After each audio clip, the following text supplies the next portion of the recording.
आज की इस विस्तृत चर्चा में हम एक ऐसे विषय की गहराई में उतरने वाले हैं जो भारत के जो आज के समय में हर घर की एक अनकही सच्चाई बन चुका है। बिल्कुल हर घर, हर गली और मतलब हर कैफे की एक सच्चाई है। शुरुआत एक बहुत ही आम लेकिन बेहद दिलचस्प परिदृश्य से करते हैं। एक इमेजिनेशन से। हाँ, जरा कल्पना कीजिए, एक युवा अपने दोस्तों के साथ कैफे में बैठा है। ठीक है। वो जोर जोर से हंस रहा है, अपने करियर, अपनी डेटिंग लाइफ और अपने एकदम बेबाक विचारों पर खुलकर बहस कर रहा है। उसके बात करने का तरीका बिल्कुल बिंदास है।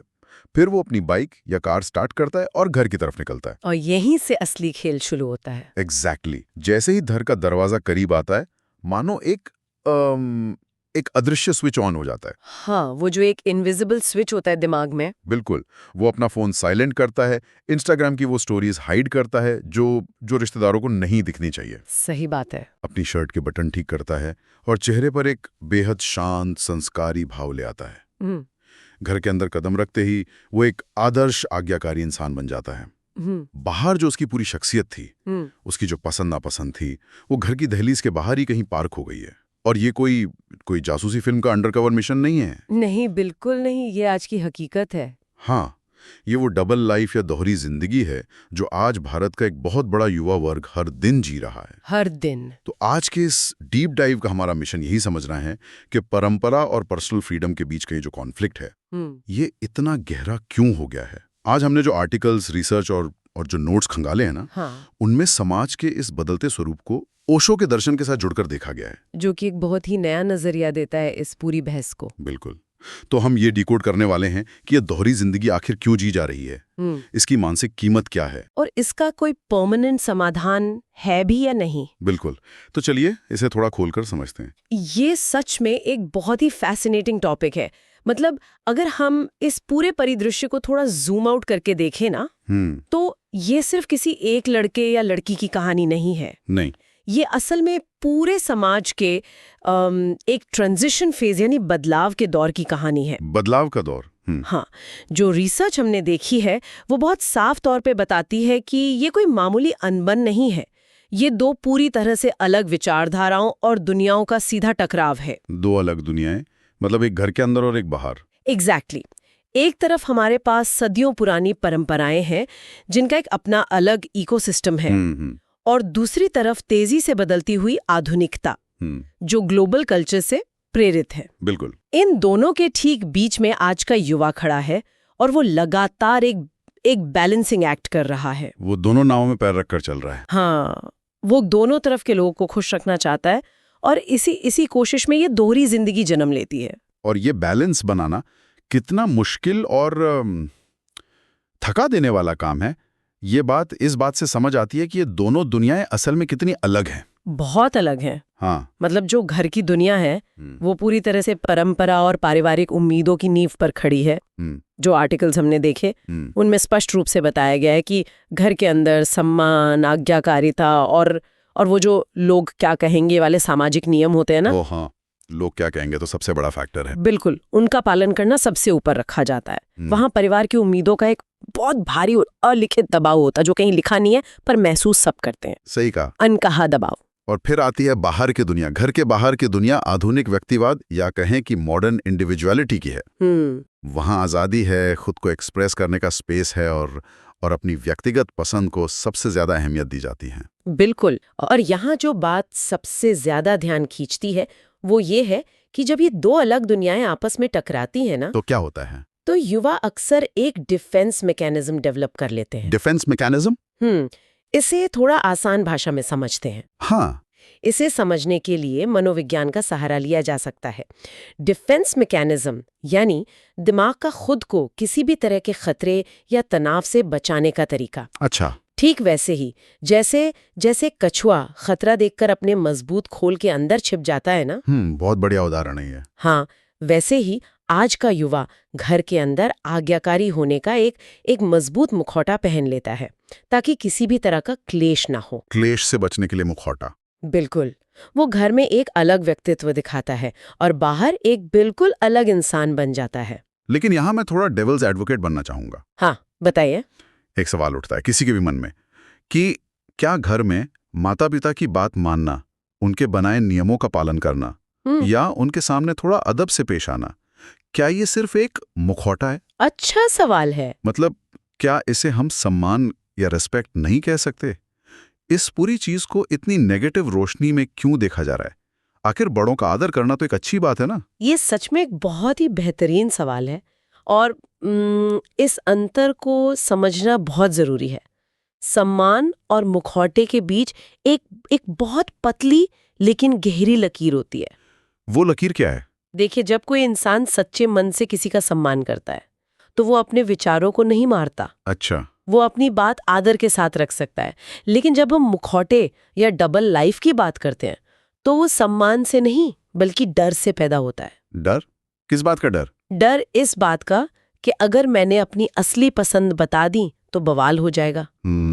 घर में महाभारत शुरू हो जाएगी। एग्जैक्टली।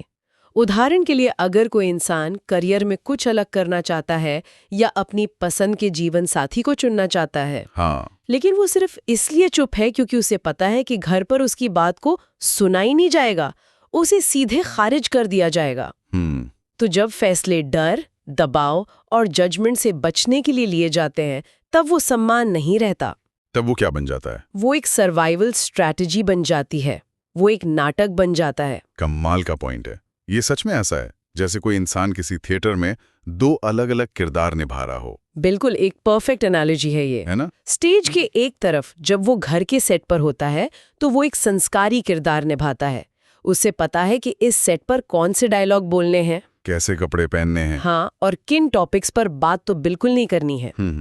लेकिन जैसे ही वो स्टेज के दूसरी तरफ यानी बाहर की दुनिया के सेट पर जाता है, वो अपनी मर्जी का मालिक बन जाता है और वो पूरी तरह से बदल जाता है। वो वही इंसान है लेकिन उसका किरदार पूरी तरह से बदल गया। हाँ।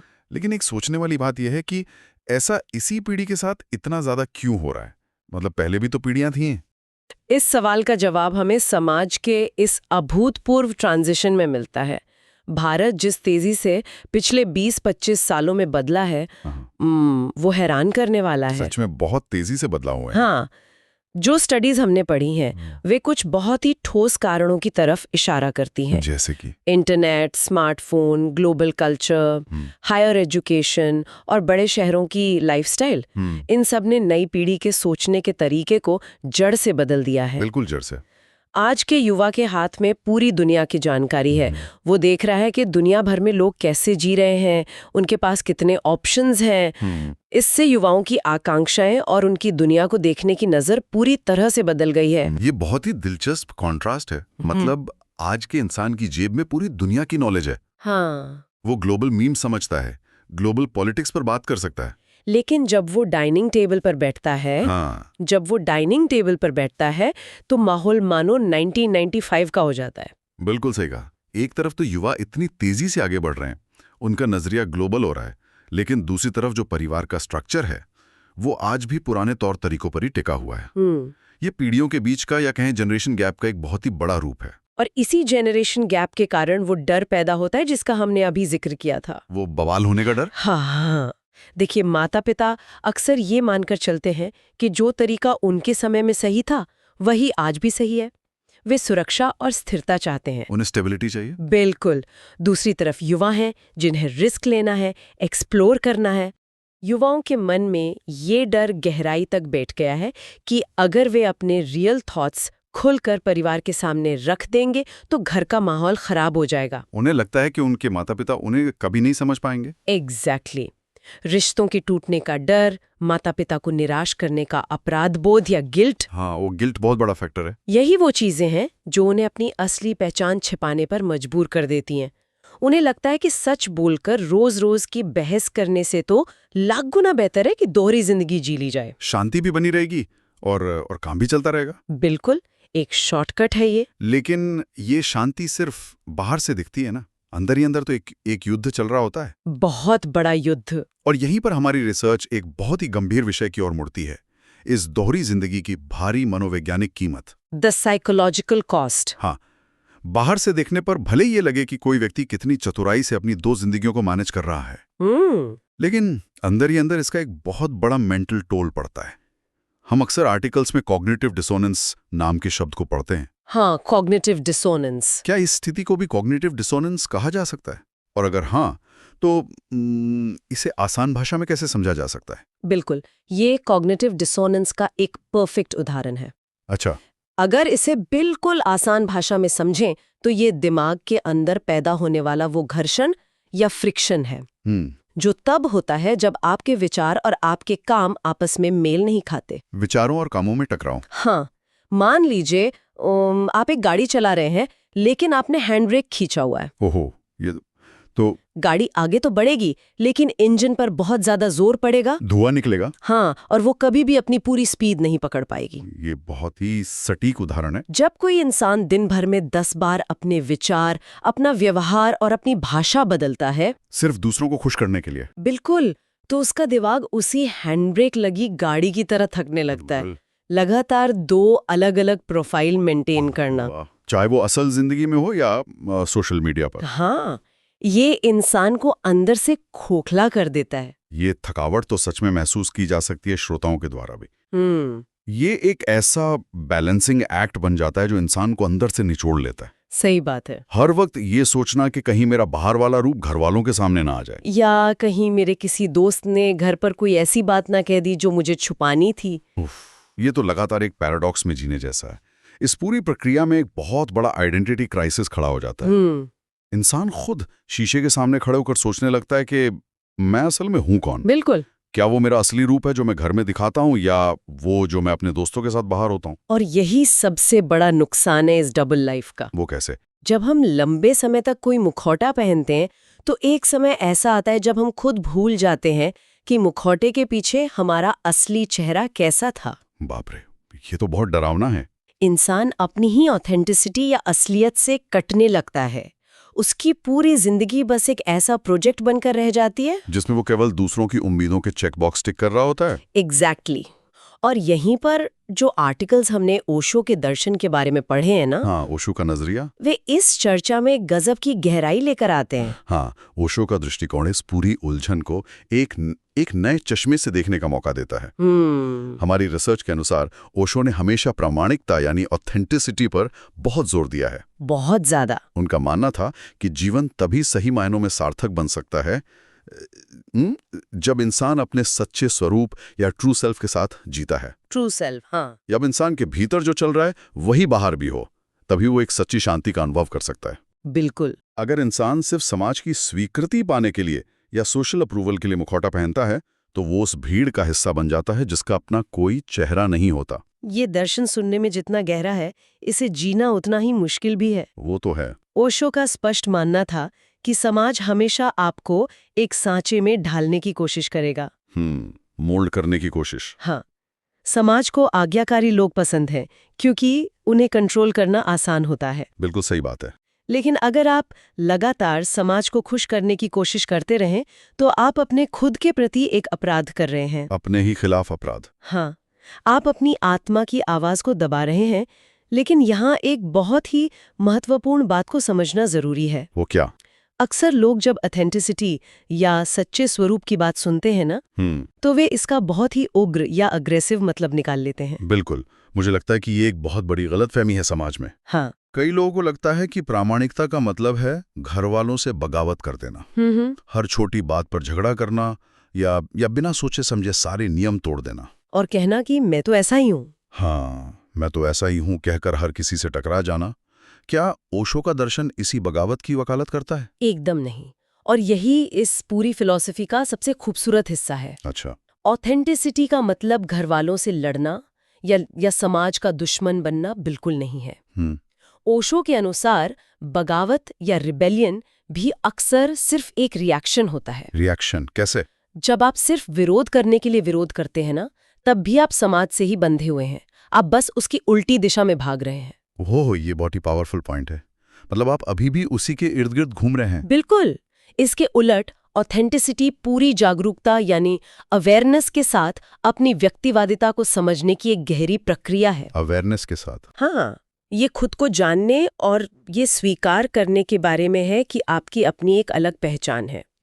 इस पहचान को बिना किसी डर और बिना किसी आक्रामकता के स्वीकार करना ही असली प्रामाणिकता है। इसमें क्रोध नहीं होता। इसमें एक ठहराव होता है। एग्जैक्टली। एक ठहराव होता है। Yeah. यानी बात लड़ने की नहीं है, बात खुद के साथ ईमानदार होने की है। बहुत खूब। हाँ। तो अब एक बहुत ही प्रैक्टिकल सवाल ये उठता है कि अगर बगावत समाधान नहीं है तो फिर रास्ता क्या है? क्या है? इस डबल लाइफ की थका देने वाली भूल भुलैया से बाहर निकलने का एग्जिट डोर कहाँ है? ये सबसे बड़ा सवाल है।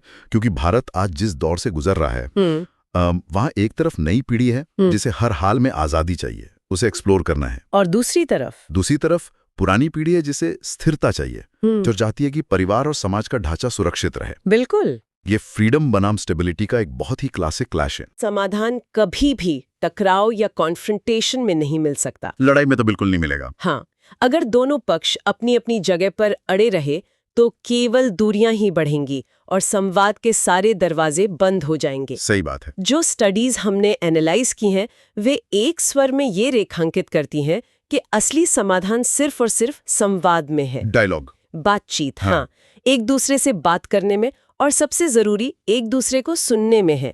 जब तक बिना जज किए सुनने की आदत नहीं पड़ेगी, ये दोहरी जिंदगी का सिलसिला ऐसे ही चलता रहेगा। लेकिन ये संवाद शुरू करना भी तो अपने आप में एक पहाड़ चढ़ने जैसा है ना? आसान तो नहीं है। माता पिता रातों रात अपनी सोच नहीं बदल सकते। हाँ, और ना ही युवा रातों रात सब कुछ घर वालों के सामने खोलकर रख सकते हैं। ये बिल्कुल सही है। बदलाव कोई स्विच नहीं है जिसे एक बार में ऑन किया जा सके। हाँ, ये एक स्लो प्रोसेस है। आपसी तालमेल बिठाना ही वो पुल है जो इन दो अलग दुनियाओं को जोड़ सकता है। इसके लिए दोनों तरफ से कोशिश होनी चाहिए। परिवार को ये समझने की कोशिश करनी होगी कि उनके बच्चों की दुनिया अब उनके दौर से बहुत अलग है। बहुत अलग। लोग क्या कहेंगे कि डर से बाहर निकलकर उन्हें घर में एक ऐसा सेफ स्पेस बनाना होगा जहां बच्चा बिना डरे अपनी बात कह सके। एक सेफ स्पेस होना बहुत जरूरी है। और वहीं दूसरी तरफ युवाओं को भी ये समझने की जरूरत है कि उनके माता पिता के डर और चिंताएं भी अपनी जगह जायज हैं। बिल्कुल, वो हवा में नहीं डर रहे हैं। हाँ, वे एक अलग दौर में पले बढ़े हैं। जब युवा अपने माता पिता के नजरिए को एम्पैथी के साथ समझेंगे और माता पिता युवाओं की बदलती दुनिया को स्वीकार करेंगे, केवल तभी एक बैलेंस बन पाएगा। यानी ये कोई वन वे स्ट्रीट नहीं है, दोनों को एक दूसरे की तरफ कुछ कदम बढ़ाने होंगे। बिल्कुल।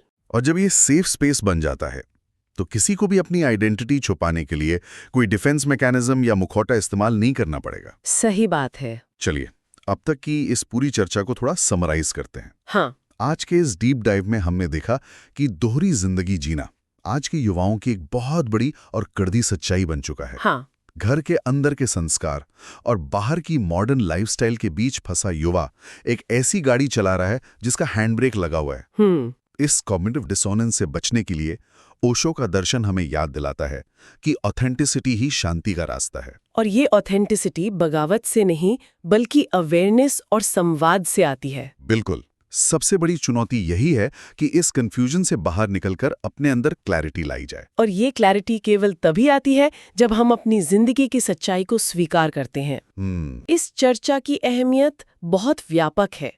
ये जानकारी सिर्फ किसी एक वर्ग के लिए नहीं बल्कि हर उस इंसान के लिए जरूरी है जो आज के बदलते समाज को समझना चाहता है, जो इसे करीब से देख रहा है। हाँ, जो भी लोग खुद इस कश्मकश से गुजर रहे हैं उनके लिए ये जानना बहुत बड़ी राहत हो सकती है कि वे इस अनुभव में अकेले नहीं हैं। बिल्कुल नहीं है। ये किसी एक व्यक्ति की समस्या नहीं है बल्कि समाज के एक बहुत बड़े बदलाव का हिस्सा है। बिल्कुल सही कहा।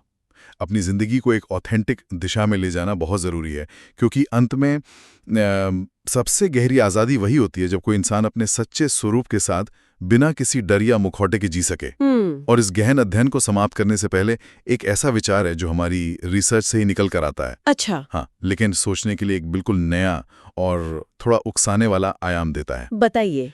अगर संवाद और आपसी समझ से ही इस दोहरी जिंदगी का समाधान होना है तो जरा सोचिए, जब आज की ये डबल लाइफ जीने वाली पीढ़ी जो आज फ्रीडम के लिए लड़ रही है, हाँ, कल खुद माता पिता बनेंगी, तो क्या वे अपने आने वाली पीढ़ी को बिना किसी शर्त के पूरी स्वतंत्रता देंगे? ओहो, ये तो। या फिर उम्र के साथ, जिम्मेदारियों के साथ वे भी स्थिरता और सुरक्षा चाहने लगेंगे? ये बहुत ही गहरा सवाल है।